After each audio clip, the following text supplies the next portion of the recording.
बाहर बारिश हो रही थी और अंदर क्लास चल रही थी। तभी टीचर ने बच्चों से पूछा, अगर तुम सभी को 100 रुपए का नोट दिया जाए तो तुम सब क्या खरीदोगे? किसी ने कहा मैं वीडियो गेम खरीदूंगा, किसी ने कहा मैं क्रिकेट का बैट खरीदूंगा, किसी ने कहा मैं अपने लिए प्यारी सी गुड़िया खरीदूंगा, तो किसी ने कहा मैं बहुत सी चॉकलेट्स खरीदूंगा। एक बच्चा कुछ सोचने में डूबा हुआ था। तभी टीचर ने उससे पूछा, तुम क्या सोच रहे हो, तुम क्या खरीदोगे? बच्चा बोला, टीचर जी मेरी माँ को थोड़ा कम दिखाई देता है तो मैं अपनी माँ के लिए एक चश्मा खरीदूंगा। टीचर ने पूछा, तुम्हारी माँ के लिए चश्मा तो तुम्हारे पापा भी खरीद सकते हैं, तुम्हें अपने लिए कुछ नहीं खरीदना? बच्चे ने जो जवाब दिया उससे टीचर का भी गला भर आया।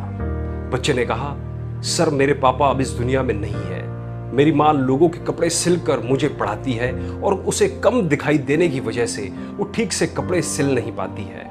इसलिए सर मैं मेरी माँ को चश्मा देना चाहता हूँ ताकि मैं अच्छे से पढ़ सकूं, बड़ा आदमी बन सकूं और माँ को सारी सुख सुविधा दे सकूं। टीचर, बेटा तेरी सोच ही तेरी कमाई है। ये 100 रुपए मेरे वादे के अनुसार और ये 100 रुपए और उधार दे रहा हूं, जब कभी कमाओ तो लौटा देना। और मेरी इच्छा है तू इतना बड़ा आदमी बने कि तेरे सर पे हाथ फेरते वक्त मैं धन्य हो जाऊं। 20 वर्ष के बाद स्कूल के बाहर बारिश हो रही थी और अंदर क्लास चल रही थी। अचानक स्कूल के आगे जिला कलेक्टर की बत्ती वाली गाड़ी आकर रुकती है। स्कूल स्टाफ चौकन्ना सा रह जाता है, स्कूल में सन्नाटा सा छा जाता है।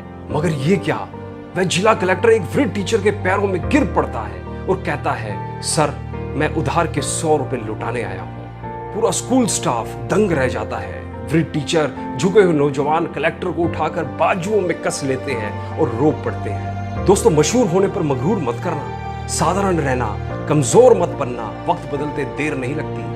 शहंशाह को फकीर और फकीर को शहंशाह बनते देर नहीं लगती है। एक बार 4 मित्र अपने कॉलेज के समय के प्रोफेसर से मिलने पहुंचे। प्रोफेसर अब बूढ़े हो चुके थे। चारों छात्रों को देखकर प्रोफेसर बड़े खुश हुए। कुछ देर बातें करने के बाद प्रोफेसर उनके लिए चाय बनाने के लिए अंदर गए। वे चारों अपनी अपनी परेशानियां एक दूसरे से बता रहे थे। कोई बोल रहा था मेरी सैलरी बहुत कम है, कोई बोल रहा था कि मेरी पास गाड़ी नहीं है, कोई कहता मुझ पर बहुत कर्ज है। उनकी बातें सुनकर लग रहा था कोई भी अपने जीवन से खुश नहीं है। प्रोफेसर, जो कि उनकी बातें बड़े ध्यान से सुन रहे थे, उन्होंने 4 सुंदर कप लिए, जिनमें से एक सोने का बना था, दूसरा चांदी का बना था, तीसरा कांच का बना था और चौथा कप बिल्कुल सादा था। प्रोफेसर ने चारों के आगे चाय रखी तो सभी ने एक एक कप उठा लिया। प्रोफेसर ने देखा कि सोने वाला कप सबसे पहले उठा लिया गया।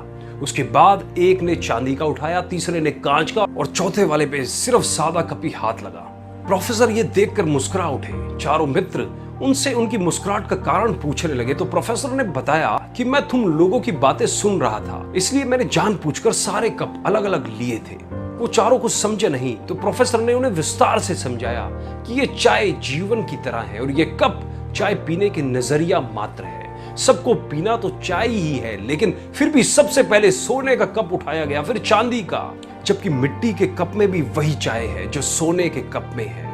उसी तरह जीवन भी एक चाय है जो सबके लिए सम्मान है। लेकिन लोग कप रूपी सांसारिक चीजों जैसे अच्छी जॉब, अच्छी सैलरी, गाड़ी, बंगला आदि के पीछे भागते हुए सारा जीवन दुख में ही निकाल देते हैं और जीवन रूपी चाय का आनंद नहीं उठा पाते। तो मित्रों, क्या फर्क पड़ता है कि कप मिट्टी का हो या सोने का, पीना तो हमें आखिर चाय ही है। तो उसी तरह सांसारिक चीजों के मोह में क्यों अपना जीवन बर्बाद करते हो? जीवन का आनंद लो, यही इस कहानी की शिक्षा है। दोस्तों, यदि आपको भी ये कहानी अच्छी लगी हो तो हमें कमेंट करके अपने विचार जरूर बताएं और इस कहानी को लाइक और शेयर करना बिल्कुल भी ना भूलें।